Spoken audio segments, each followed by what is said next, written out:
It's like, what is it actually for?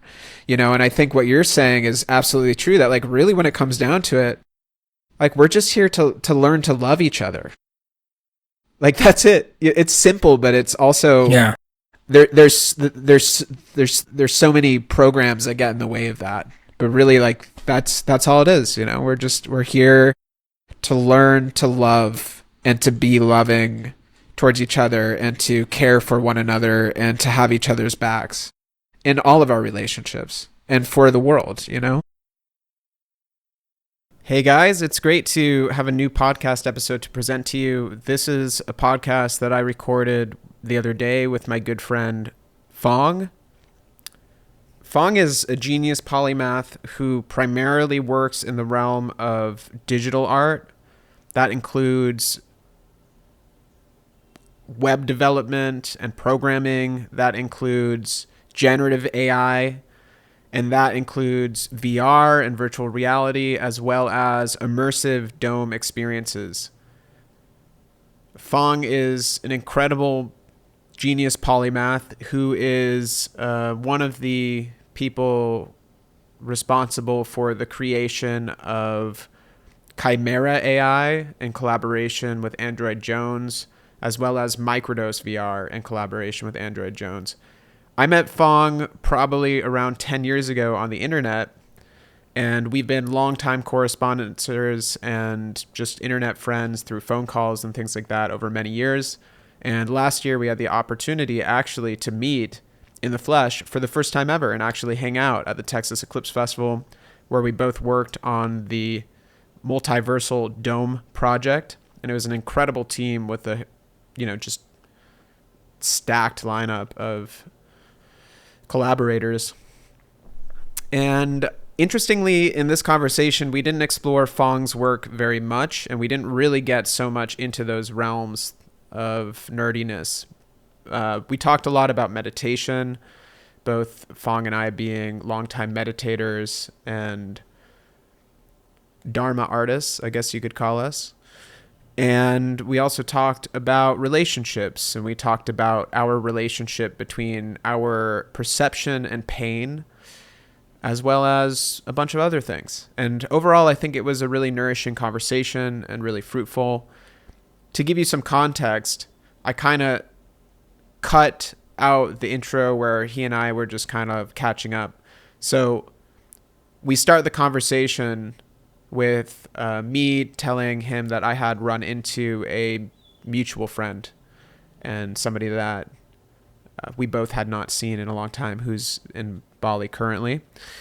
And so that's where we begin the conversation, and we begin to dive into her experience of having recently spent time in a Buddhist monastery, and Phong shares some of his own experiences in spending time in monasteries, and I expressed a desire to have that experience as well. And we talked a lot about love and relationships because that's something that's been a very present theme in my life right now. And overall, I hope you enjoy. And feel free to reach out to either me or Phong if you have any comments about this podcast and if it touched you in any way or if you gained any insight from it. So, sending you all much love, and I really hope you enjoy this episode. Welcome to the Creativity and Consciousness Podcast, a space to explore the intersection of creativity, spirituality, and personal transformation. I'm your host, Jake Cobran, visionary artist, author, and your humble guide in the exploration of our consciousness. In each episode, we dive into ideas related to magic, visionary art, and alternative spirituality. I bring you conversations with leading thinkers and innovators to help us tap into our creative potential, expand our minds, and transform our lives. Whether you're an artist seeking inspiration, a spiritual seeker exploring new paths, or someone on a journey of self-discovery, this podcast is here to help unlock new possibilities and awaken our inner power. Let's journey beyond the ordinary. Welcome to the Creativity and Consciousness Podcast. Yeah. So I guess I met her in Nevada City when I used to live there. And then she was in Thailand She was living in a Thai Buddhist monastery for like 2 weeks, and yeah, it sounds like a super cool experience. She really got me super curious about it. Like I'm kind of like setting an intention to go and do the same. Like maybe for like a month or 3 months. I just think it would be like a cool initiation to spend at least a few months living like a monk in a Buddhist monastery, especially in like rural Thailand. She said that it's super like uninstructed, but that like the most that she got out of it, the thing she really got out of it was like being around the monks and just sort of like soaking up their vibes. Like there are people that have devoted their entire lives to the Dharma, and like just all they do is chant and meditate and like live that life. And yeah, it sounds like a powerful, energetic field to just be around that. She said that she got a lot more out of it than she has doing like Western retreats or going to like Western retreat centers. I recommend it. Like one time I went up to the monastery, Zen monastery up here in Canada, and I lived with the Zen master for 3 months, and it was pretty much just me and him and my girlfriend in the monastery, like all the time. Just like we were cooking for him and hanging out, and people would come visit. We carried out some meditation retreats, and it's a gorgeous monastery up there, all like beautiful temple vibes. Yeah, I was there lived with him for 3 months, and it was a amazing experience. It definitely enriched me, and I gained a lot from that. I feel like, he'd always say, like, before you go to sleep, you got to chant for 45 minutes. And so I'd go in, I'd do this mudra, like this specific mudra that he taught me, and hold this mudra and chant for 45 minutes. And yeah, just get into that chanting meditation state. And it's very different because I'm used to doing a lot of Vipassana, Kundalini kind of practices, and the chanting, he really like pushed me into it. And also another thing, because I was working at the monastery, like, because it was just kind of, there's no institution. It's not like this Buddhist rules and stuff. Like, there's obviously the Buddhist rules, but it's not formalized. And so I had my workstation there. So I did a lot of work on my computer there. And he basically said, just like sit upright like this and don't have a back on your computer chair. And so I started working there for those 3 months without a back on my computer chair. And like, look, I've never gone back to having a back, because it forces me to keep good posture and keep my back straight and build kind of like core strength and support for sitting upright. And, he always jokes, he's like, man, if you just, I sit in front of the computer so much, he's like, if you just sit like that all the time, then whenever you want to do a meditation retreat, you want to go a long retreat, your body's already conditioned to that. And it's so true. Like now when I go on meditation retreats, there's no like adjustment period. It's just straight into the deep, because my body's already used to sitting cross-legged, like I'm in meditation all the time. So it's definitely been good for my health. Yeah. I mean, that's a huge thing. I remember Chogyam Trungpa Rinpoche, when he was emphasizing what Western people should learn, like for the first year or 2 years, he was just focused on posture. Like, that's it. He was like, first, Western people just need to learn how to sit. It was like something so simple. But before getting into all the kind of heady, advanced practices, it's like, can you just sit still with your back upright for an hour? Like, most people can't, I feel like it catalyzes a healing process. Because when I started sitting, it must have been like 2004, like in the retreat kind of context, like long Vipassana kind of sitting. I had so much lower back pain. It was crazy. Like my back was distorted by all the bad postures, sitting in computer chairs and for so long, that for the first like couple days, it was really hard, like lower back pain and really difficulty there. But then what happened is that after probably like the 5th day of sitting, the pain totally went away. And never again in my life did I ever feel that pain. It was like gone for good. And it literally healed my back. And the same thing happened with my girlfriend Sunbo. We went on a retreat late last year, and she was having some lower back pain.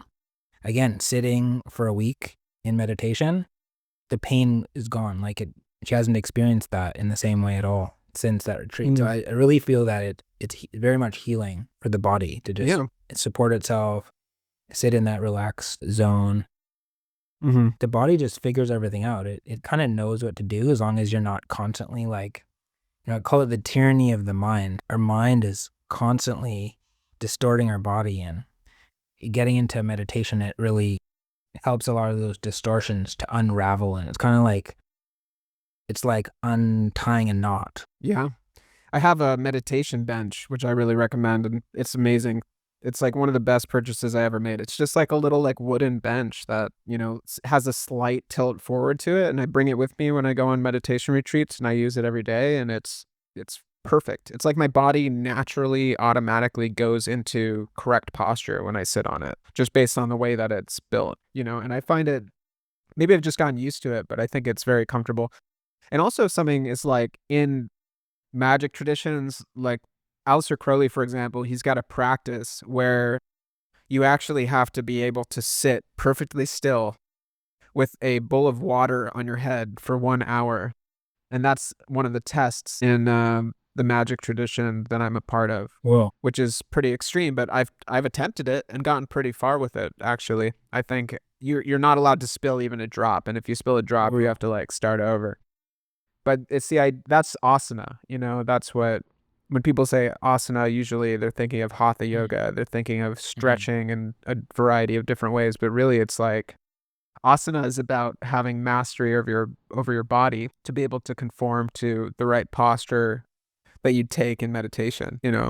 It's a little extreme, Crowley's stuff leans towards severe, but it's a good experiment if you ever want to try it. I mean, you'd probably crush it because you're so used to it. No, that's really, there's something deep there. Like, so the first time I really had a psychedelic level experience with meditation was in Sri Lanka. And I was 19, and I had taken my backpack and just gotten out of Canada, and I went to Sri Lanka for a while. And I ended up connecting with this monk who had this monastery way up in the mountain. And I was like, hey, teach me meditation. Like, I want to know the secrets of Buddhism and all this. And he said, okay, go up on that rock. So he initiated me into the, taking refuge. And he said, go up on that rock and just sit there and don't move for like as long as you can. Just perfectly still. Perfectly still. Perfectly still. Don't move at all. Be perfectly still. And dude, that, I did not expect that. Like it revealed something to me about the universe. If you just sit, like everything's a waveform, everything's always moving in all directions and pulling our attention. But I realized if you just sit perfectly still, everything starts to dissolve. Like the whole construct of reality dissolves right in front of your eyes, to the point where it launched me into this. It went like straight through the jhanas. Like the first feeling I had sitting perfectly still, my whole body just flipped upside down. It's like this feeling of unmistakable, completely visceral, full body feeling that I'm currently sitting upside down. Like gravity's reversed somehow. Yeah. And then the second thing that happened is that I started to feel like distortion in my body. Like I felt like I was suddenly 100 feet tall, and my head was like the size of a pin, and my legs were like the size of a mountain. It was this kind of triangular distortion of everything. And suddenly like my head is like 100 feet up, there's this tiny pin, and then my body's like the mountain I'm sitting on. And it was completely visceral, like full body. You can't mistake it. It was as real as any reality. This was my whole perception. And then what happened is that whole experience collapsed. All I could say, it collapsed into like a string or a thread that was just like running up the center of my spine. And then that started to collapse like this until it was just a point, like a single point in space. And then it expanded into this just sense of infinite space, like moving in all directions. Total freedom from anything physical. And all I had to do was sit still. Like there was no advanced technique. Like I was doing anapana, focusing my breath, focusing on my breath through my nose, feeling sensations in my body, but nothing fancy. It was just, but the key to that experience was sitting perfectly still. So I see what Crowley was going for. There's something there. There's a really deep magic where if you can hold that bowl of water on your head, and it's a forcing function to make you sit perfectly still. And I could see how powerful that could be. And you're also in a completely non-reactive state. So every time you're changing your posture, you're feeding the impulse to react, right? So the whole point of Vipassana practice is to get to a state where you're non-reactive, where you feel an itch and you just observe that sensation and you observe what comes up for you on all the different levels of it, like the urge to scratch the itch, etc. You know? And if you just sit with it for long enough, that itch it goes away, you know? And I mean, that's the state of everything, right? Is impermanence. That's the whole point of meditation practice, is to realize that as the fundamental truth, you know, and it can get hard sometimes when we're stuck in something unpleasant. It can be hard sometimes when we're stuck in something pleasant too, to like avoid this truth. But when we get into those places, just to remember that it's all temporary. It's all changing all the time. Everything's in a constant state of flux. It's all temporary. That's helped me, for example, when I'm getting tattooed. You know, I just got my back tattooed and it was extremely painful, and it was like 15 hours or something, like, you know, over like 4 sessions. I saw some of that. And It looks great. thanks, dude. Yeah, I think it's amazing. You know, shout out to Dan who made the tattoo at Ruko 3. He did an amazing job. It's a biblically accurate angel, a seraphim.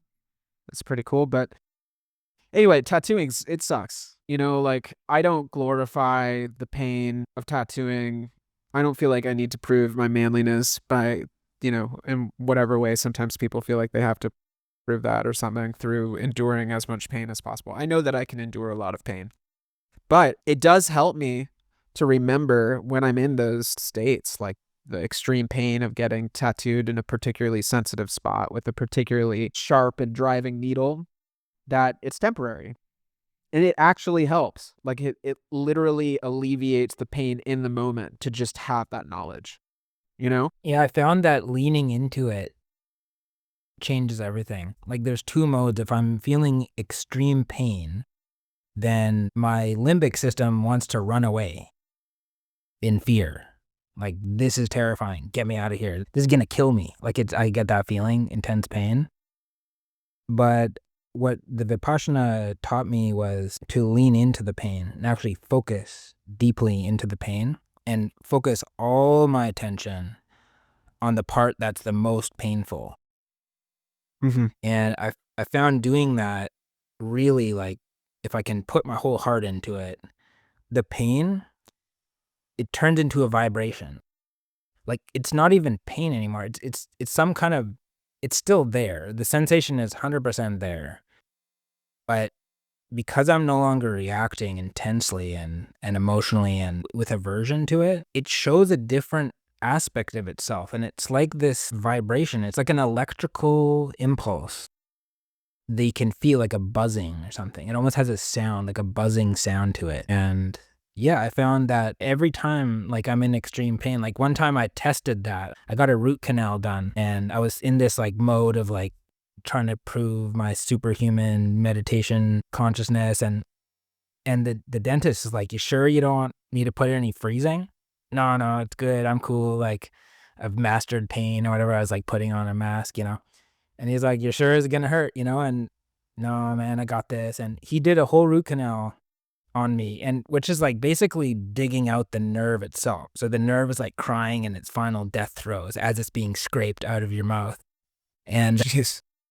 I'd practiced that. I practiced putting all my attention right on the tooth that he was scraping out. And I created a heart coherence field to like stabilize it. And it wasn't traumatizing.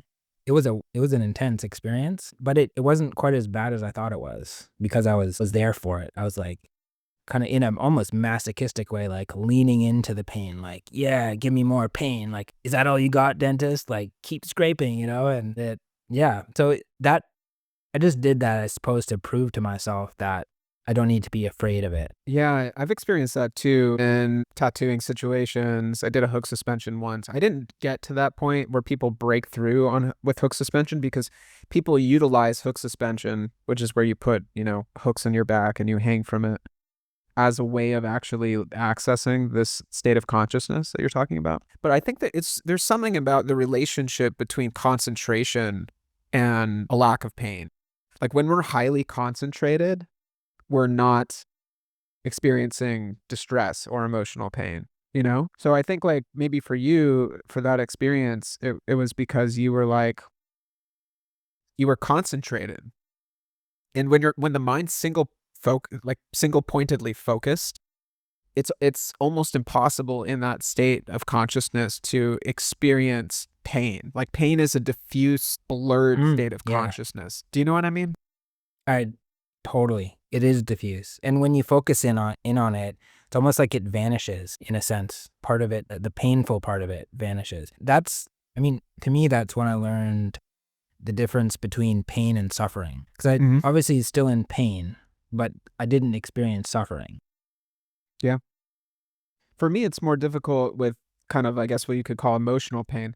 Like there is a physical component to emotional pain. When you feel a strong upwelling of emotion, you can focus presence on your body and then discover how that emotion is moving through your body and manifesting as physical sensations and things like that. But I guess for me, my mind or the kind of narrative part of me gets so hooked into the emotion that it becomes a lot harder for me to transcend. Like I can kind of like tough Mm.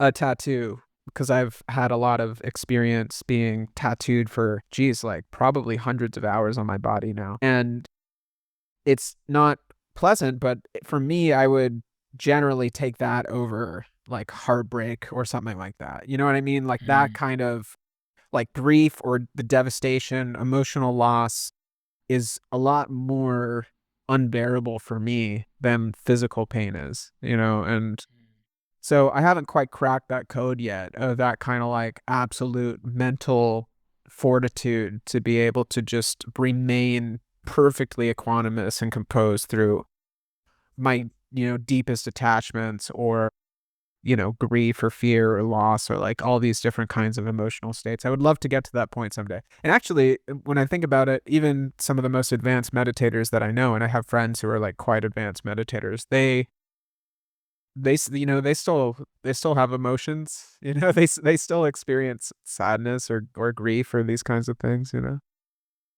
Nothing really changes there.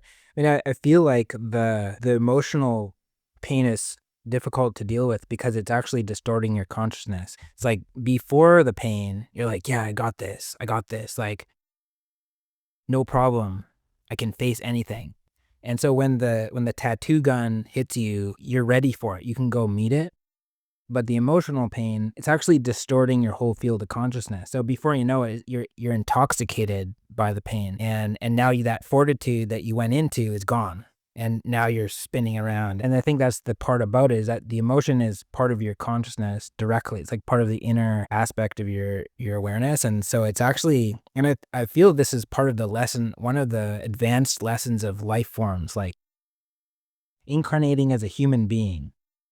What are the lessons? And one of the lessons is how to handle emotions. Because it's the kind of thing where if you're sitting in the void and you're unembodied and everything's pure love and you have all the dimensions at your access, it's easy to say, yeah, I'll go and live and I'll be awesome at it because I'm basically enlightened already before birth. But once you get in there, it's like you don't even remember why you're there. Like you're thrown completely upside down and everything gets distorted. And I feel like part of the lessons of life, one of the type of like profound lessons that I'm learning in life is how to handle emotions without pushing them away, without getting stuck on them, and actually learning how to negotiate with them and allowing them to be at peace and allowing them to exist and feeling them to the core while holding that frame of mind where like, yeah, this will change, this will pass.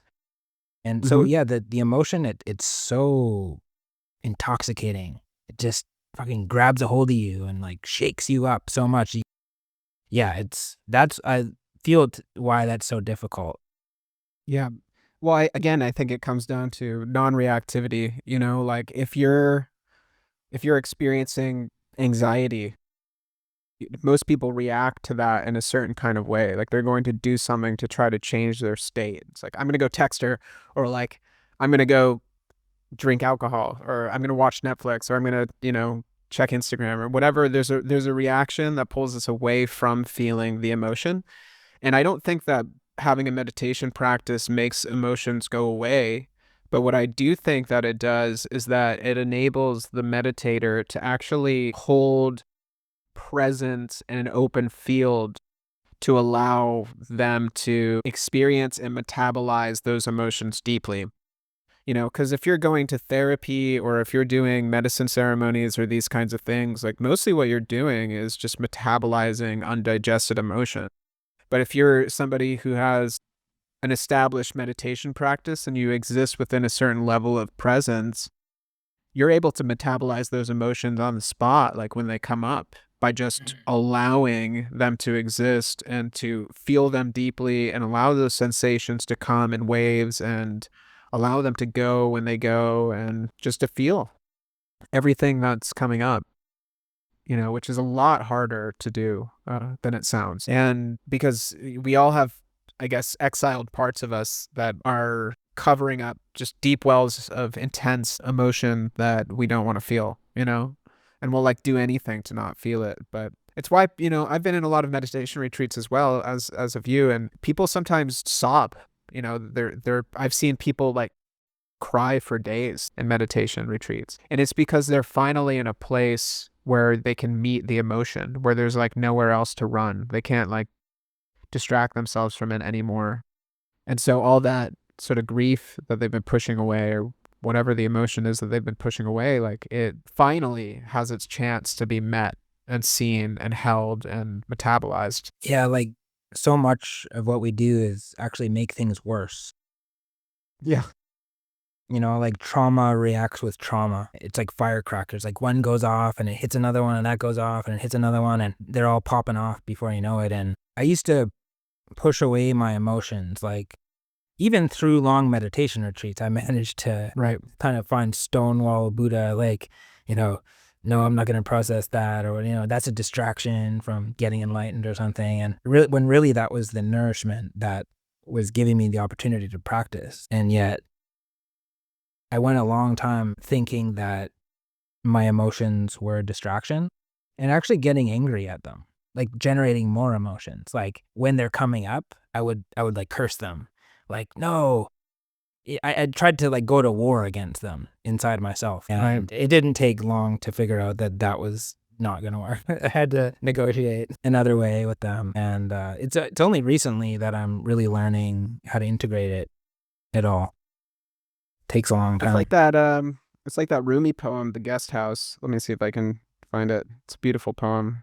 Let me see if I can find it real quick. So, okay, The Guest House by Rumi. This being human is a guest house, every morning a new arrival, a joy, a depression, a meanness. Some momentary awareness comes as an unexpected visitor. Welcome and entertain them. Welcome and entertain them all, even if they are a crowd of sorrows who violently sweep your house empty of its furniture. Still treat each guest honorably. He may be clearing you out for some new delight. The dark thought, the shame, the malice, meet them at the door laughing and invite them in. Be grateful for whatever comes because each has been sent as a guide from beyond. Yeah, man. Man, Rumi knew so much. Yeah. Rumi's fascinating. The knowledge is so deep. It's all reflected in in the poetry. It's amazing how he teaches, like kind of by example, It's like an attunement to a state of being. It's implicit. It's super beautiful. Well, I think of artworks, whether they're poems or they're visual works of art or pieces of music, as being like talismans. So it's like Rumi's poetry crystallized a state of consciousness. He was in a high state of consciousness. He could channel that state of consciousness through his poetry. And now it's forever locked into the poem.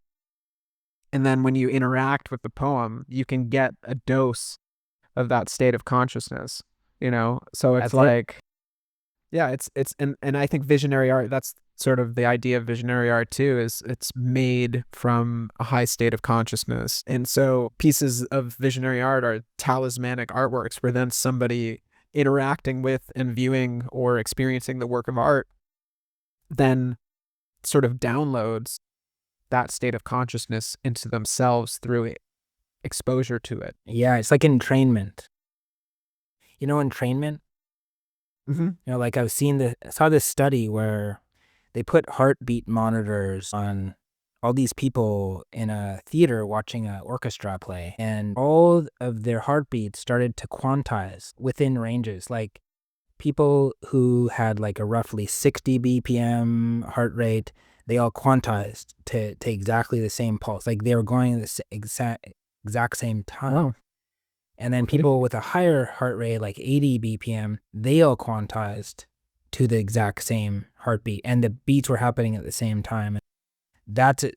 Like that just points at a deeper level of vibrational principle that's at work, where we're constantly attuning to our environment and in training ourselves to anything. I mean, that's why the medium is the message. It's like when you look at a TV, you're in training to a flickering, talking thing. It's talking at you. It's basically emanating something at you. It's not interactive. It's like putting you into a trance state where you're going to be more receptive to subliminal messaging and to suggestive things. It's always, I mean, that's just television. It's happening all the time. Like in this conversation, I'm attuning and in training to you, our cadence, the topic, even what we're thinking. Similar neural pathways, we're mirroring each other. I think of Mm-hmm. something, I say it. Now, similar neurons are firing around in you with the same ideas. And yeah, it's Yeah. constant entrainment.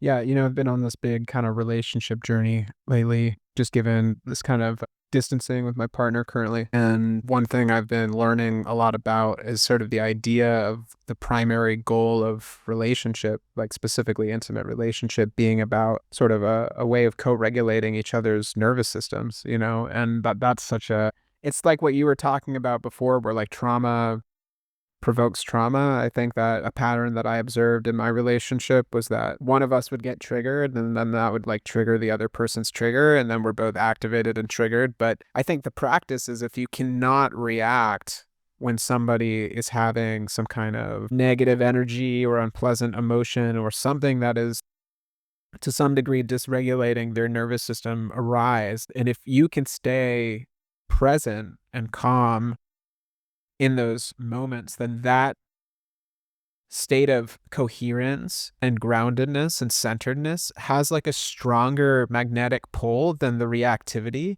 And it will actually be contagious. Like it will regulate the other person's nervous system and make them feel calm and ease and safe, you know? And that's the goal, I think, to be able to navigate relationships from that place. It's easier to do that when you're in kind of like an isolated situation. It's sort of like what you were talking about. I think it's like I like to think about the difference between if you're training for like a martial art, so you're signing up to fight somebody. You're both agreeing to it. You're consenting for that. But if somebody attacks you on the street and you have to defend yourself, even if you're trained in martial arts, it's still a whole other situation because of that lack of consent.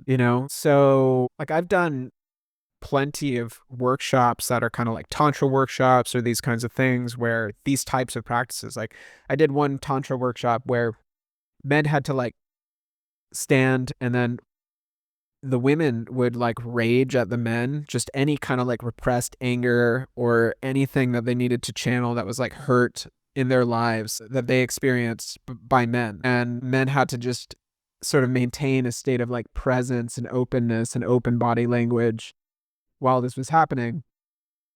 And it's a lot easier actually to go into that situation because conceptually you're thinking in your mind, okay, like I consented to come to this workshop. I'm open to having this experience. I'm going to mentally prepare myself. I know that this is temporary and it doesn't really have high stakes for my life. But, when you're actually in it, like in the foxhole with your partner in a relationship and the shit comes up, and it's just much more threatening. And it's also like sometimes it is, but oftentimes kind of like it comes out like sort of non-consensually, you know what I mean? Like at a time where it's unexpected. And that that's harder to deal with. But I think all of these kinds of practices are all about kind of like nervous system training, right? Like meditation, tantric stuff.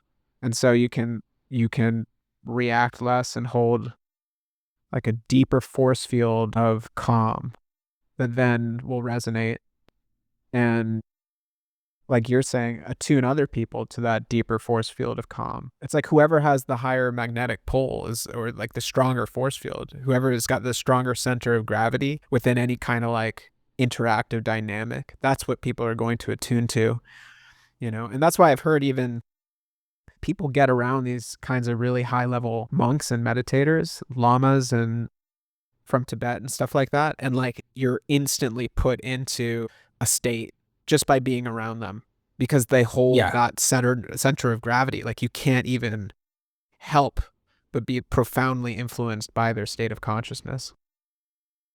And I experienced that living with the Zen master. I experienced that every day. It's like his vibe was so deep. There's like this softness to it also. It's like this soft field of energy envelops you and everything calms down. But like the difficulty you were talking about, and I learned that the hard way. Like I had to go through the most painful, torturous, emotional roller coasters of hell.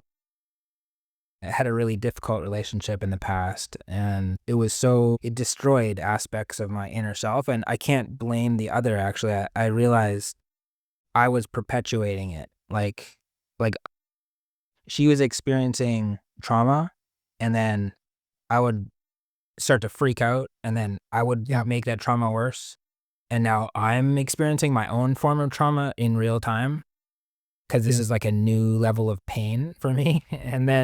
But all she really needed in a lot of those times was for me to be stable and me to just be a resounding board and not reactive and not defensive and to not fall into hell, with her. And it, through a lot of practice, now when I feel that kind of heat, it's almost like this heat inside, when Mm-hmm. it's like your blood is hot and it's like, oh man, this is like the time to practice Dharma. Like this is what it was all for these moments. I have a choice now, and the unconscious choice is to just spiral and make it worse, like to mirror that trauma in myself. And then now I'm in training to the trauma, and the trauma has a stronger energy field than my calm.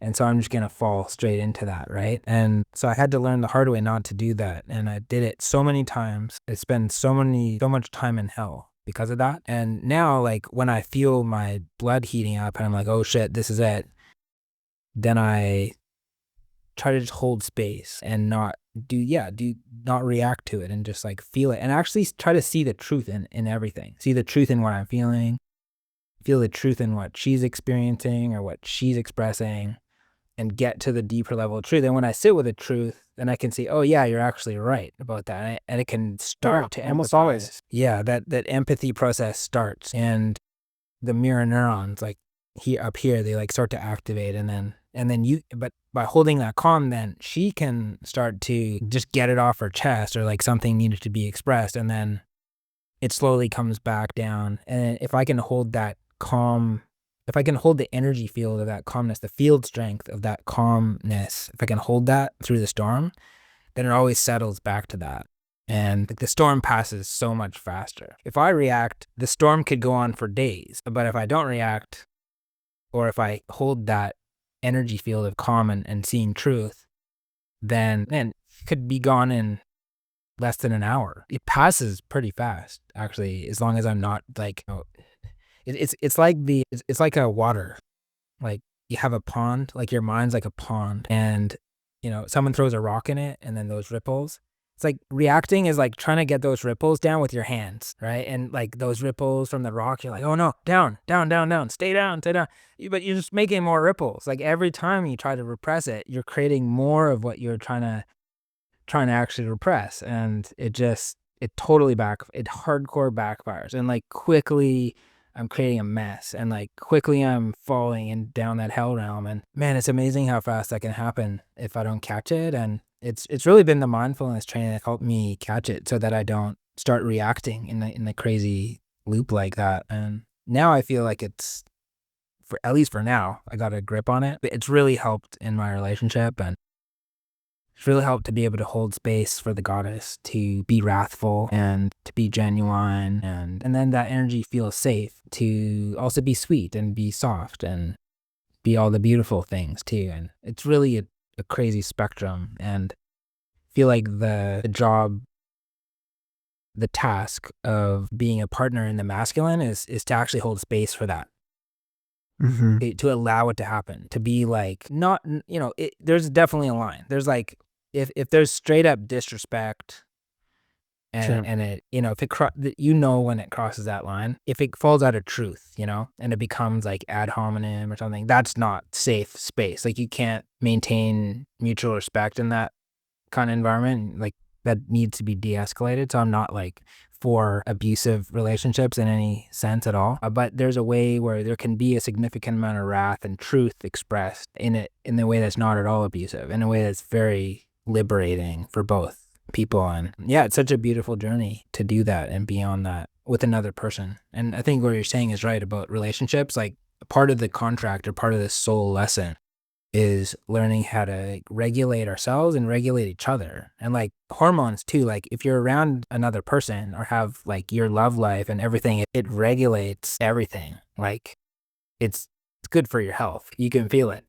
If you're in a, I guess, a safe relationship dynamic, it's good for your health. I think it's bad for your health when you're like constantly in a state of like fight or flight and feeling stressed out. But yeah, I totally hear you, man. I think that the metaphor around the ripples that's so on point. It's such a good metaphor. Yeah. And also, I think a lot of people, I know this is kind of the case for my partner, like they weren't able to, they were in a family environment where they weren't allowed to express certain kinds of emotion. Like, a lot of family dynamics repress emotional expression.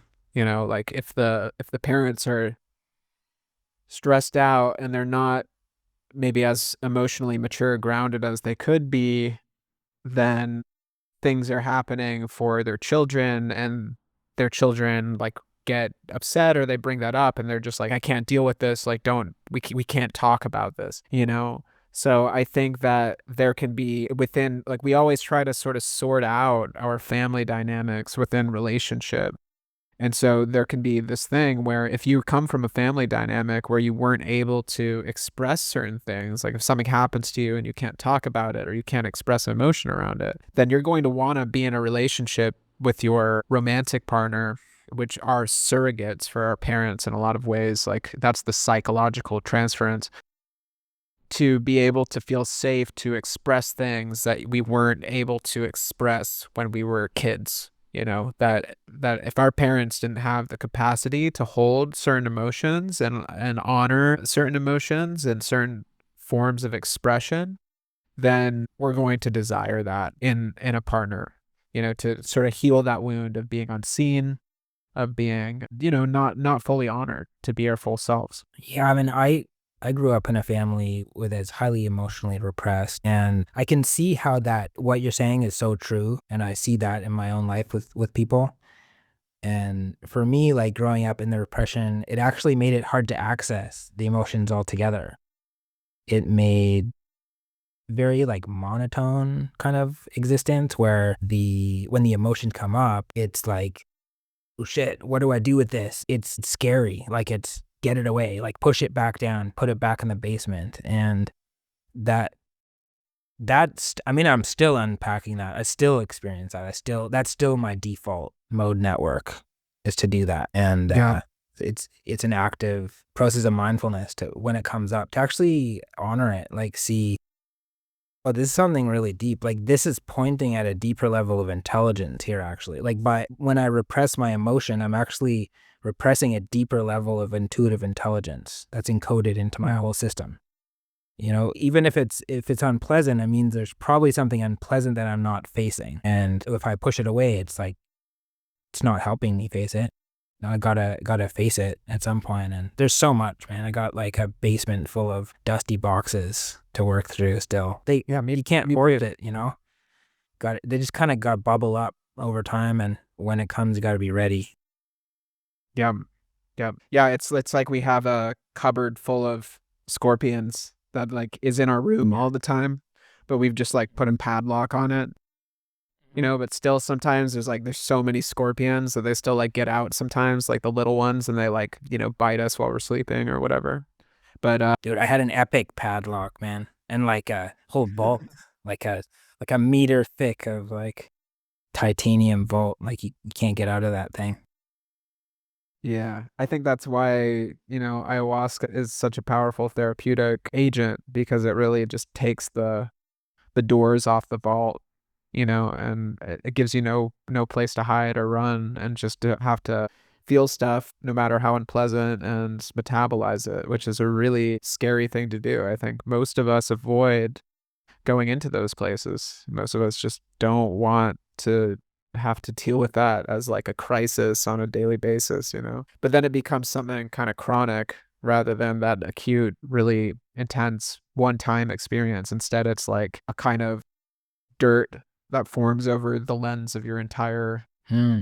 reality, you know? Yeah, what are you feeling? I know you've been going through like just I guess turbulence and some degrees of heartbreak, and how is that? You know, what is that feeling like? What does it bring up for you? Yeah, it's been really intense for me. And I think that on some level, really as an artist, cherish intense emotions. It's been at times very painful, but it's also made me feel like very impassioned. You know, like it has given me this sort of intense romantic desire for my beloved with which I'm estranged in a way that reminds me of something that's like fundamentally Venusian and artistic, you know, and to indulge in that emotion, which I don't normally get the chance to do because it's not like a normal part of my life experience of like that kind of like heartbreak, you know, and I've been pairing that emotion up with a lot of kinds of like my favorite music. Like I fucking love Jeff Buckley, you know, and like Jeff Buckley was so poignantly able to explore and articulate and express that kind of quality of heartbreak and regret and longing and passion and desire and grief and uncertainty and all the cocktail of different emotions that like come up. So like part of me is like kind of enjoyed it. It's also been a bit like Yeah. just an emotional roller coaster, you know, because there's been a lot of like hope of reconciliation and a lot of desire for that. Like for me, it's really pushed me to, I really want to show up for her in the ways that she has articulated that she needs to be met and the ways in which I need to change and grow and mature to be able to show up in the relationship. So it's pushed me to explore different kinds of therapies. Like I'm working with a therapist now. I'm going back to a men's group. I've been listening to like tons of podcasts and audiobooks about relationships and really just educating myself and trying as much as possible to give myself the crash course to reframe even my values, like my identity of who I am at a very deep level to be able to kind of grow and transform into this person that I know she deserves and would want her partner to be. But I still have no control over the circumstance. You know, like I'm willing to take steps towards reconciliation with her, but it takes two people who are willing and it takes a lot of trust on her side. And I think that trust will come in time if I can demonstrate consistently respect for her and that I'm actually doing like real, like I'm actually like really changing in significant ways. And that the quality of the uncertainty and the total, like I have no control in this situation, but yet I have a very strong desire and to have such a strong desire and yet no control over the outcome of that desire has been probably the most difficult part, you know? Yeah. Do you feel like you fucked something up? Yeah, totally. But I don't blame myself for it. It's like what I've done is gone through to a deeper level of evaluation of myself, my tendencies. Like something that I've been learning a lot through my relationship journey since our separation is about culture and how families have a culture, and that we are like indoctrinated into a kind of social hierarchy that comes with its own sort of rules and conditions that we are programmed to conform to, and to disobey those cultural rules is death. Like it's to Mm. face exile from the tribe. So I've been Mm. through my own work and like working with a relationship coach and stuff like that, examining my family culture. And my family culture was very performance based, very high achieving, very like you need to associate with people at the top and you need to be somebody at the top of the social hierarchy, and it's dangerous to associate with people Mm. who aren't and your Mm. relationships are less Or important than your own personal gain and achievement. And it's like on some hand, I guess this culture that I've been for most part like implicitly programmed in has been helpful for me as like an artist, as a person. I think it's given rise to a lot of the achievements that I've had in my life, but it hasn't benefited my relationships, And so I've been looking at not only my behavior in regards to this most recent relationship, but like relationship patterns ongoing from my whole relationship journey, of how that differences in culture has put me at odds with my partner. Like rather than seeing it as we are collaborating on a life together and we are in this together and I've got your back, it's more like we can enjoy this. We're separate people though. And the minute I feel threatened that this is going to sabotage my personal aims and ambitions, I'm going to like bounce. You know what I mean? Or I'm going to mm. emotionally distance Mhm. myself, or that creates fear, some kind of like threat, right? That I'm reacting to my partner with. So this is something that I feel now I have a much deeper level of awareness around, and also examining how my partner comes from a very different family culture where she didn't really have that sense of, well, you need to achieve and you need to be the top of the hill or whatever. It's like she came from a family that didn't really have much, where relationships were the most important. Like we don't really have much, but we have each other. Mm. That was sort of the culture. It's very different than the culture, I grew up in. So I've been really trying to, or I feel like I have been successfully reframing my values and my psychic culture to actually really value relationship and connection more than my individual sense of achievement and ambition. And especially within relationship dynamic, to begin to ask myself questions like, what is actually best for the relationship rather than what is best for me? Because those things aren't the same. And actually, in the men's group I'm in, there's a guy that was talking about his father, and he was talking about one of the decisions he respected the most that his father made is that his father was offered a job that would have made way more money, but would have taken him away from his family for like a year. And his father instead chose to stay in the lower paying job, but to stay close with his family. And he's so appreciative of that. And, I'm thinking about those things now in terms of relationship.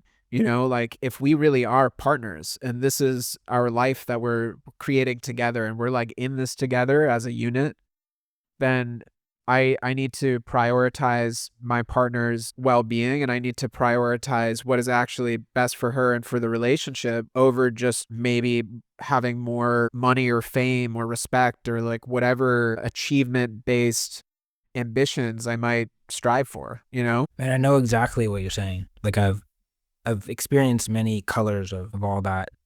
What helps me, it's like a demon. Like there's a crazy demon inside of us that was planted there, that overachieving thing, because it completely misses the point. Like the point is to learn from this experience. There's no point in achieving something. Like you achieve something when you really zoom out to the cosmic consciousness. Who's going to remember anything you did 10 years after you died? 100 years after you died, 1,000 years after you died? how many trillion years are there to come? Like, what are we doing? Like what are we striving for in our little echo chambers of our, unless it's to connect, unless it's to have a deeper level of understanding of other people, and because we're so coded for that, like as humans, it's I don't part think of, it's as humans. it's critical. Yeah. I think it's very cultural for Western society. Like here in Bali, they have an entirely different value system that just does not prioritize individual significance at all. Like it's just not part of their culture. It's so different than in the West, where it's all about the self and it's very self-driven and it's very about individual recognition. And how isolated are Western people, and here in Bali, and I would love to get like I do have an ambition to actually get like a cool Balinese person on the podcast sometime to talk to, but Cool. to talk about the differences and talk about these things, but like they're so communally oriented and family oriented, and they have each other's backs from like so many different levels. So one of the things I've been learning is there's a guy named Dr. Stan Tankin, and I've been listening to his audiobooks and podcasts, and he's amazing, like when it comes to just the science of relationships. But he's saying that at its most fundamental level, relationships are a matter of survival. It might not be literally about survival in this world, but still instinctually and genetically we're programmed to survive by sticking together with other people. And there are parts of the world where people are like in Palestine right now, like people aren't thinking about, oh, you left the toilet seat up. They're like, how can we survive? It's a totally different mentality. But in its most primitive form, relationships, especially like the nuclear family unit or like coupling, exists for the sake of survival, and we don't have a tribal support network to have each other's backs in our Western world. People don't even know the names of their neighbors. People live in apartment buildings where there's somebody to the left and right of them, above and below them, and they don't know any of those people. And here in Bali, the whole tribe, like the whole like neighborhood, first of all, like they all live together as a family unit. So there's like 3 generations, and then there's also aunts and uncles and cousins. They all like live together. And then they have all grown up and established these deep rooted relationships with their whole neighborhood and community called Banjars in Bali that they've like grown up with. And they have each other's backs. They're together, Wow. and it's such a different way of life that probably alleviates a lot of the pressure that people put on their intimate relationships. But still, I think it's an important thing to frame, like on some level, the reason why we get into intimate relationships in a couple dynamic or in a partnership dynamic is to feel like we're going to be able to take care of each other and that we're going to be able to survive. We're going to have a higher chance of survival by being together, and so it's not just about like pleasure, it's about safety. And so the primary thing to emphasize and to focus on within a relationship is to cultivate that sense of safety for each other, which is based on my fucked up cultural programming around personal achievement, which I'm a, card carrying overachiever because of being bullied and ostracized and traumatized and deep levels of unhealed insecurity within myself that I can, I've at least done some work around, and can acknowledge, but it has distorted the teleology, like the purpose of why I'm even exploring relationships in the first place. Like, what is it actually for? And I think what you're saying is absolutely true, that like really when it comes down to it, like we're just here to learn to love each other. Like that's it. It's simple, but it's also Yeah. there's so many programs that get in the way of that. But really, like that's all it is. We're here to learn to love and to be loving towards each other and to care for one another and to have each other's backs in all of our relationships and for the world. Like, that's what your soul is going to remember. Like all of the works that we do, that's going to be lost to time. Kali's just going to lick it up. But we're going to remember those soul connections, and you're going to meet these people again in a future life. And based on how you treated each other, you'll be in a new configuration to take the next step, to evolve it. And that experience that you're talking about was the most profound aspect of my travels in India. The biggest culture shock I had after traveling to India was when I got home, and the culture felt so devoid. It felt so fucking sterilized. Like it was like dead. Nobody talks to each other. There's no hub, there's no place for a community to meet. People don't touch each other even. It's just the whole culture, people don't even know anything different. And I couldn't even explain it to anyone. Like I tried to explain it, but I cried so many times when I got back to Canada. So many times I cried in my bedroom, just like sobbing, like, why does nobody understand? Like, why do I feel more at home in India than I do in my own country? And now I'm stuck here. Like, this is where I have to stay now. And now it was like this submitting to a deep poverty of the soul, or of the expression of the soul that was in the culture. And it was so sad, man, coming back. And it's exactly what you're talking about with the Balinese people, is that there's a completely different social order where you feel held by other people. And you're touching each other, and you're laughing, and you're playing, and you just meet people so organically. It's like the synchronicities are off the chart in India for me. Like if I just walk around my hometown or go to a city or something, there's practically no synchronicities. They happen, once in a while. They're memorable. Man, like just walking down the streets of Dharamsala, or like going, even in Delhi or anywhere like Calcutta, had crazy experiences there. You're you're just in this field of synchronicity. Like everyone's looking at each other. Like here, no one looks at each other. Even if they're not looking at their phone, they're looking at the ground. They're not looking at, in Calcutta, it's like a plane of eyes. Like all I look out and see is eyes, and everyone is looking in each other's eyes. And I'm making contact with like 10 people per second, eye contact with like 10 people per second, just walking down the street. And there's this unspoken coordination between like, okay, you're going to walk to my right and I'm going to walk to your left. And we're going to coordinate. And it's all coordinated. You don't even need to think about it. It's about you keep your eyes open. You look at everyone in the eyes. And it's like this plane of eyes. And you're just surfing along this plane of eyes. This was Calcutta specifically. Even other parts of India aren't like this. And it's like a trance. Like I just locked into this trance, and now I'm in this collective consciousness of these people, and now I move like them, and now I have to respect the way they move. Otherwise, like as soon as I fall out of that trance, I'm like bumping into everyone. It's like a very intense experience where like I can't coordinate. I'm stepping on someone's feet. They're bumping into me. I mean, there's a lot of people in the city, so you're going through the market, and it's like you got to coordinate with everyone around you. And so it's this beautiful, it's like a plane of consciousness that you enter into, and there's nothing like that. I mean, you get similar synchronicities at Burning Man.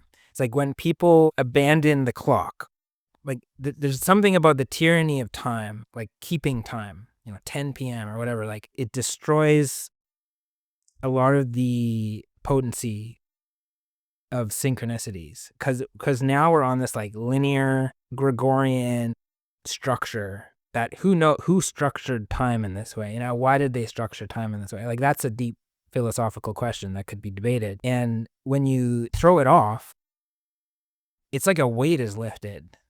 And that's what I feel at Burning Man too. Like time, it's like you're in India time in Burning Man. Like everything's gonna happen in the perfect time. You're just in a flow. And of course, boom, you didn't even have to like try. And like the person you're looking for found you. And the thing you wanted to do came to you. And it's just so, you can't even explain it. It's happening like almost constantly. It's like you're in this field of energy. And that is how quick, even for a population of Americans who have been brainwashed into the Gregorian time system, all it takes is like 48 hours at Burning Man and you're back. Yeah. You're back, man. It's so close. It doesn't hurt, Veil is so thin, man. I've never taken drugs at Burning Man, and I just get so high from everyone around me, and the synchronicity just locks in. That's just me. That's how I am. It's fun watching people be high at Burning Man, but I never felt fully safe to do that around that many people. But man, by osmosis, man, and by contact high is crazy. Like feels so high, man. Even if I didn't take anything, it's amazing. Burning Man's the best. Like, just think all the gods for Burning Man, you know, like if I just whenever I think back to Burning Man, I just think of like literally peak life affirming moments and experiences that just have it's made it all worth it, you know? And I think that it is like this temporary autonomous zone where it does have a collective field. Like I heard that there is a study that they did where they had like a random number generator that could track novelty. Basically, there's a certain percentage of, you know, randomness or novelty that normally exists if it's just like in San Francisco or whatever. And at Burning Man, they could measure that it actually had increased novelty. You know, like it wasn't behaving in the same way at Burning Man that it normally would in just like a normal city. So it kind of goes to show that there is some kind of like morphogenetic field or something that permeates and that people are tapped into, just like you're talking about. And it's like that here too. Like, I mean, here in Bali, there's so many kind of like expats and Western people, and I don't honestly interact as much on a deep level with the local people as I do with expats that live here. But it still is a different field for sure, you know. And you know, like this friend of ours that I was talking to last night, she was saying that like it feels different. Like she feels kind of like ungrounded or trippy here, and a lot of people report that, and I can testify to that. There's something trippy about just being here in Bali rather than being in like New York is like a totally different vibe. You know what I mean? It has a completely different field.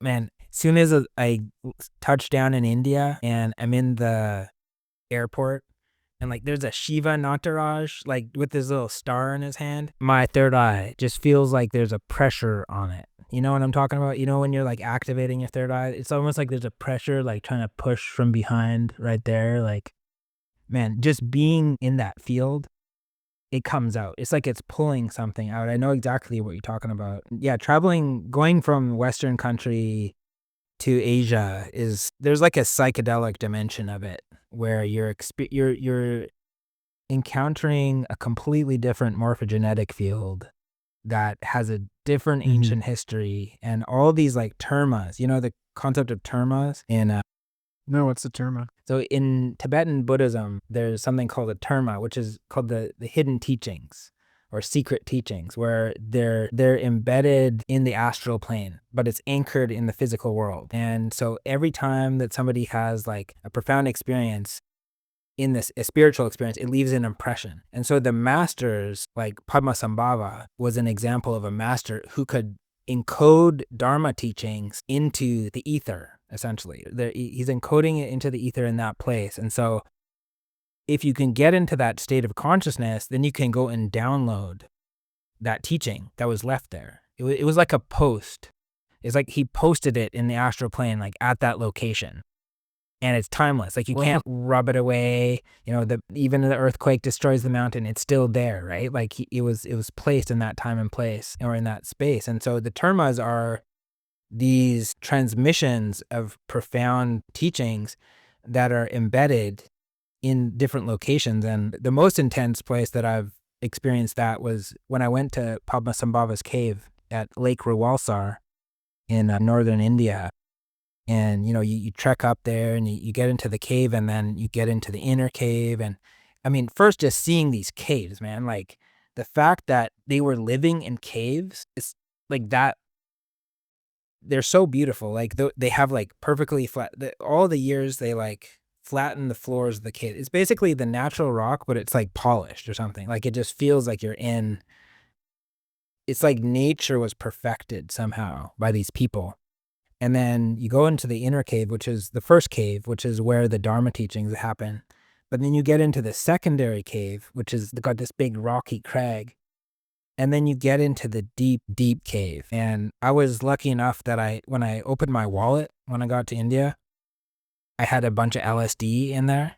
And I didn't even realize, like I didn't know it was in there. It was just a piece of paper. And so I took that and I went into the Padmasambhava's cave. And man, I couldn't tell if I was hallucinating or if it was really there, but there was Sanskrit everywhere. There's like Sanskrit mantras. Like I could touch them. I'm sure they were real, but they were all animated. And the whole inner cave, everywhere, there's Sanskrit mantras embedded into the rock. Like somebody carved these mantras into this rock. I don't know how long that would have taken. That was a location of Terma, because when I tuned in that inner cave with all these mantras carved into the rock, when I meditated there was some other level of timeless activity happening. And I feel that fire to this day. Like it left me with something. It's like I remembered something that I can't forget, and I can't put it into words. And that was the terma. That was the transmission. And those are all over the place. I'm sure even in Bali, there's been all kinds of masters and shamans that have lived there, that have left all kinds of termas. Wow. Yeah, I don't know if I've really experienced anything like that in Bali. There's a cool place called Gunung Kawig where they have these like meditation caves that were from monks that used to live in Bali like 1,000 years ago. And that's a pretty cool place. But I really want to go to India, man. I've never been to India. Kumbh Mela is still happening right now. And I was pretty tempted to just jump ship over there. But I really want to go to Dharamsala more than any other place in India because I have such an affinity for Tibetan Buddhism and Tibetan Buddhist culture, and just also like kind of like cooler mountainous climates. And I hear it's more calm there, but really want to go to Dharamsala, really want to go to Nepal. Just would like love to be in that field, like what you're talking about. Sounds amazing. Man, Dharamshala, if you go there, I know some Tonka painters who would like, they have a guest house in their studio. You can like pay them to stay with them and like live right next to the Tonka painters. No, I think you would love it there. It's amazing, cool, amazing people. Such a sweet family, such amazing hosts. I totally recommend them. And yeah, I love Dharamshala, man. And it's in the perfect spot in Dharamshala, like away from all the kind of intensity of McLeod Ganj, which is like way up the Dalai Lama center there. And it's like there's Indian people, Tibetan people. Like if I was going to live in any one place in India, it would definitely be Dharamshala. Like that's, for me, that's my soul resonance there. The rivers are beautiful. I'm just walking around. There's so many crazy stories, man, from that place. Like I could take up all your time telling you stories about Dharamshala, but the Kumbh Mela, the Maha Kumbh Mela, man, it's what they predicted, something like 400 million people this year. Like, for anyone who doesn't know, the Kumbh Mela is the biggest and longest running festival that's known to man. It's been going for thousands of years. They align to these astrological configurations, and millions of people come, and mostly worshiping Shiva to connect to beyond life. And so they do the sacred bath, and it's just amazing. I visited the Kumbh Mela in 2010, completely life-changing experience. And when I visited in 2010, it was in Haridwar, is in northern India, and it's near Rishikesh. It's like just adjacent to Rishikesh. So I was actually staying in Rishikesh, and I do recommend Haridwar. If you want to experience Kumbh Mela, I do recommend that because there's millions of people there, but it's not like hundreds of millions, and the Ghats are so beautiful. Like the Ghats where they're having it now is like a lot of the place is just like mud, and you go in, and it's still sacred rivers, and it's still the sacred vibe, and the intensity and the life and the death and the smells and the DDT and the piss and shit everywhere, and the incense. It's all part of the experience. But like in Haridwar, they have beautiful ghats. Ghats are like these staircases out of cement, like going straight into the river. So you just walk down this like cement staircase, and there's temples everywhere. It's like a city of temples. You're just walking through the city of temples. It's been there for thousands of years. And I love Haridwar because it can't even support 100 million people. It's like it's an actually naturally intimate space to have the Kumbh Mela. They still manage to fit a lot of devotees into that area, but like if I was going back to the Kumbh Mela, I would definitely go back to Haridwar because you get the full experience, but it's not like the ocean of people has an end to it. Whereas is like the Maha Kumbh Mela that's happening now, it's so intensely massive that it's almost, for me, it's like uncomfortably massive. That it's distractingly massive. I feel I would be distracted there, but where in Haridwar, it's just so beautiful. You can be in Rishikesh, can stay in Rishikesh and explore the areas. And it's like the Ganges is such an epic energy, and no matter where you tap into, it's amazing. And I just love it up there. Like it's more northern and more temperate climate. Cool. And that's in 12 years from now or something like that, right? Because right now, the one I that's think so. happening, it only happens like every 144 years in this particular location, and is like probably the craziest Kumbh Mela that will exist within our lifetimes, unless, who knows how long we'll live in this generation. It It could sounds be. sounds totally crazy what's going on right now, but I would love to experience a Kumbh Mela at some point. The next one in Hardwar is in 2033. 2033. Okay. Yeah, it's crazy. Like when I guess I heard about the Maha Kumbh Mela through Android actually in like 2013, because he went and when he did his India tour and like took photos, and that's when he made his like Naga Baba painting of the Agori Baba that he painted. That's so cool. But we could talk about Agoris too. Like they're just so fascinating to me. But yeah, I was like kind of like at that point I sort of set an intention. I was like the next Maha Kumbh Mela I want to go, but I just had no idea it was happening. And then I just saw through people's Instagram stories that they're like at the Maha Kumbh Mela, and I was like, how is this not on my radar at all? So I got to set some kind of like reminder somehow to my future self for 2033 time to go. Yeah, man, that it's so beautiful up there. And there's something about India and like Varanasi too. I haven't spent much time in Varanasi, but the few time I spend there in the city of Kashi, like there's something, you just have temples as far as you can see, these beautiful Hindu temples, like intricately carved and amazing. And there's all this spiritual energy, but there's also gangsters everywhere. Like it's run by gangsters, Shiva's gangsters.